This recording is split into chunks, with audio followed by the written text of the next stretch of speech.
did. Yes, because he might taste these straws, they're like free.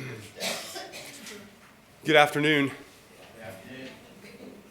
I had hoped to be able to start this afternoon by welcoming the Maryland Secretary of Planning Department, David Craig, who has been on the Eastern Shore today and will be visiting with staff and myself this afternoon.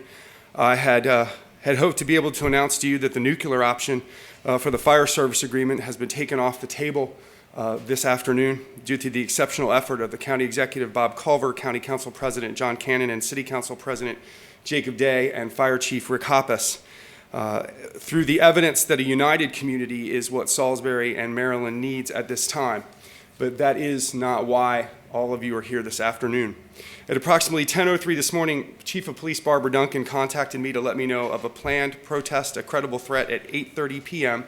that has been planned for this evening here in downtown Salisbury. At 10:10 a.m., I placed a call to Salisbury City Council President Jacob Day, who was on the steps of City Hall in Baltimore, serving in the Maryland National Guard, to have informed him of the planned protest. At 10:44, through the work of Tom Stevenson and Julia Glanz, we informed City Council members of the event planned for this evening. At 11 a.m., I contacted Jeannie Hadaway-Riccio of the Governor's Office of Intergovernmental Affairs, and she immediately relayed my message to Governor Hogan. At 11:20, I contacted Assistant County Administrator Sharon Morse in the County Executive's office, and she was able to relay this message to both the County Executive and to Wayne Strasburg, the head of administration. At 12:15, I met with all department heads and their deputies here at City Hall in this room. At 12:33, I spoke with John Frederickson of the Wicomico County Board of Education. At 12:40, I spoke with Director of the Library, Wicomico County Library, Andrea Bursler. And at 1:30 p.m., I spoke with the President's Office of SU. Chief Duncan has been on the phone with law enforcement at all levels throughout the morning and the early afternoon.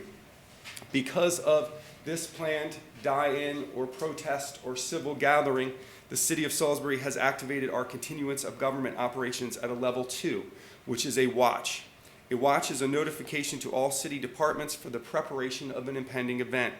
The city will notify businesses and residents of the downtown of this event this afternoon. Assistant City Administrator Julia Glanz will work with about 20 of our deputy directors to walk through the downtown and make contact with every business and hopefully every resident that we can to inform them of the event planned for this evening. Though not a state of emergency, the city suggests that businesses downtown that close in the late afternoon stay closed until tomorrow morning, April 30th. And we are suggesting that businesses that are located in the downtown that are open past regular business hours consider closing this evening and reopening tomorrow. Residents are asked that when they arrive home this evening, those that live on the plaza and on Main Street, that once they arrive home, they stay home for the evening. The city attorney has drafted a civil emergency proclamation and a general curfew order as a precaution. The city does not see this event as a threat, and all attempts are being made to work with organizers to move the protest from the downtown plaza over here to the government office building, where trash receptacles and porta potties are being provided for the die-in order to respect citizens' rights to peacefully assemble. Given the events that have encapsulated our state over the past 2 days, this city is inclined to prepare for this event. Our respect for the right to peacefully assemble must be balanced with our charge to protect the health, safety, and welfare of people and property. With that, I will turn it over to Chief Duncan to give you an overview of the law enforcement, fire department, public works preparations for the event and the work that she has been doing in the community to open the lines of communication to have this discussion about the events that, as I said before, are encapsulating our city. Thank you. Chief. Thank you, Mayor, and good afternoon. Certainly, last night's event was very productive for us, as it has been all along with the groups that we've been working with here in our community. And actually, this is the cooperative effort that we've gotten from our religious and civic leaders and our other community leaders here in organizing our efforts tonight in response to this potential vigil is a byproduct of all the work that has gone before up until this point. As you heard the mayor say, we have been cooperating very closely with other city department heads in preparation for this evening. Other law enforcement agencies have provided intel, have provided support for us, and will be present for us if we do need that assistance tonight. We are not anticipating any problems tonight, and we are certainly ready to provide a safe atmosphere and a safe location for individuals who may be considering participating in a vigil right here at City Hall this evening. Thank you. Chief has also worked with clergy throughout the community, and they will be joining us downtown in order to help us move potential die-in participants over to the steps of the government office building. That has been an important part of her work over the last year in terms of opening the lines of communication. Again, last night's meeting was Last night's meeting St. was at Paul's. St. Paul's Church, which is in the, right on Delaware Avenue near police headquarters. And Reverend Tucker is the minister at that location and has worked with us to establish some liaisons tonight that can help us to make sure that we're directing anyone who might be here tonight for the vigil, to this area that we've designated as a safe location for this vigil to take place. So that's going to be a tremendous assistance for us this evening. I think the important thing to remember as members of the press and the people who are going out to work for us this afternoon, all of our assistant department heads that will be walking throughout the area, we want people to come and peacefully gather. That is their right, and we are trying to provide the opportunity and the location for them to do that.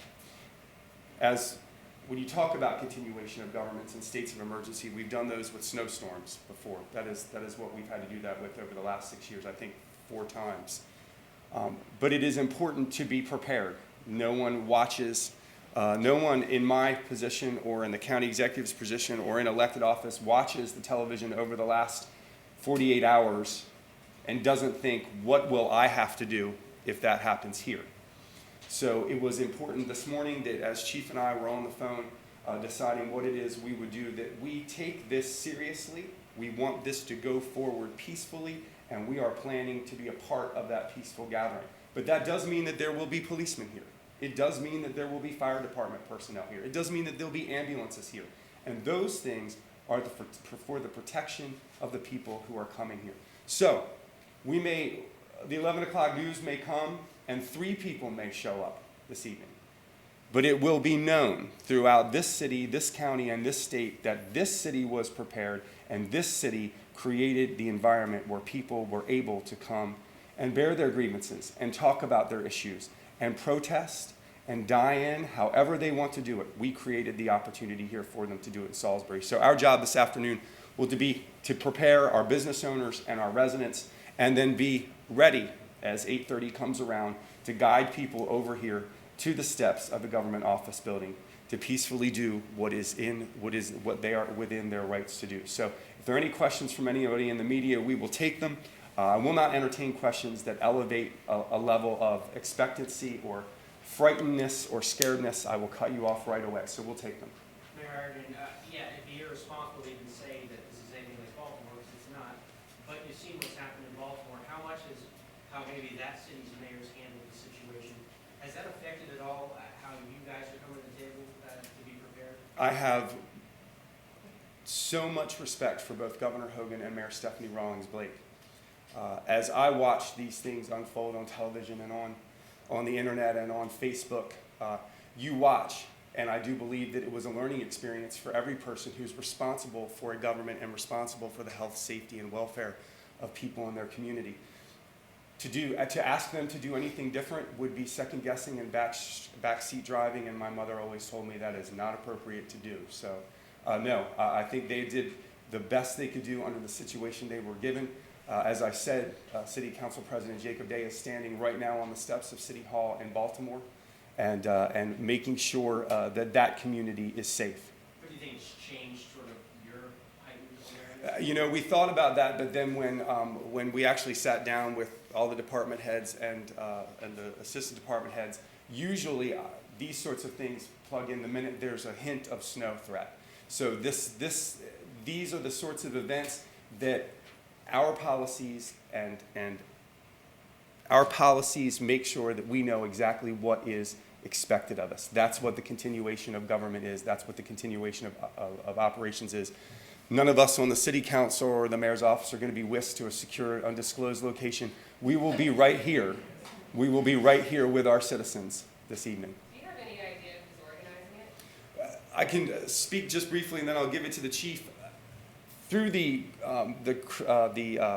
protests during the Christmas parade, the chief was able to reach out to several people, and I will just go ahead and toss that over to her so she can explain how she made contact with them. Absolutely. So we have had experience here in this city with protests that are related to civil discourse that are connected to nationwide events, and they have been right here, and we have offered the property, the police department, for that venue, for that protest. We have had other protests throughout the city at different locations, and we've dealt with that effectively. We have been able to make contact with the protesters as they've been on scene and establish good working relationships and communications with them, especially when they're right there in front of headquarters. That's always worked very, very well for us. Specifically to answer your question that you just posed, we have not been able to identify the specific organizer. We have reached out to our colleagues. My colleague, Chief Leatherberry down at UMES, had a rally down there yesterday. It went very well.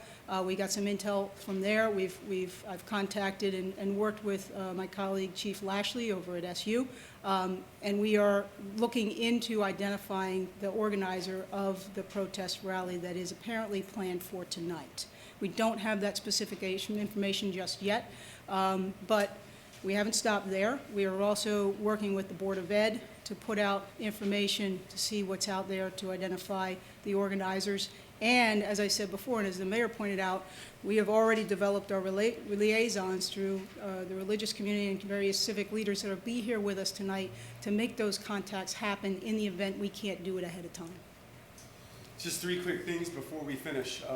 With the absence of a permit for this particular event, we are going to provide a permit that will be down here with law enforcement, and we are encouraging the people who are at the protest to make contact with law enforcement right away so they can sign it, just so the T's are crossed and the I's are dotted.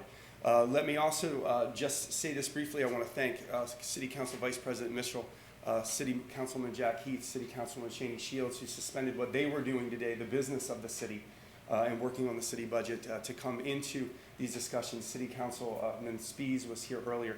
That is very important, that our community sees all of us together, standing together as one as this happens. And then lastly, let me just say that in the last 4 hours, the amount of clergy that have called and asked to pray for us, with us, over us, has been incredible. And just before we walked in here, Assistant Pastor Weaver of Remedy Church on the Plaza called and said, Derek, I guess gotta go, for one.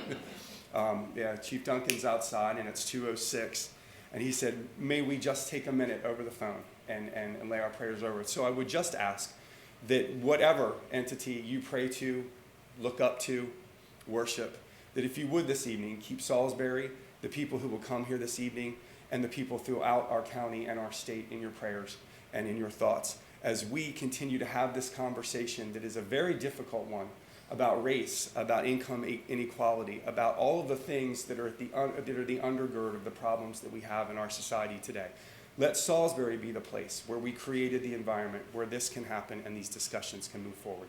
So with that, I will dismiss Assistant Administrator Glanz to go with the cohorts that she has from the departments to begin fanning out throughout the downtown.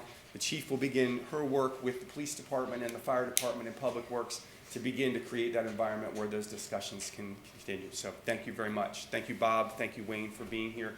And thank you to all the department heads who, when the mayor calls and says, I need you all and your deputies at 12:15, they don't flinch. They come right here and they're ready to move and roll right away. So thank you, sir. Thank you, ma'am. Let's go. Let's start walking.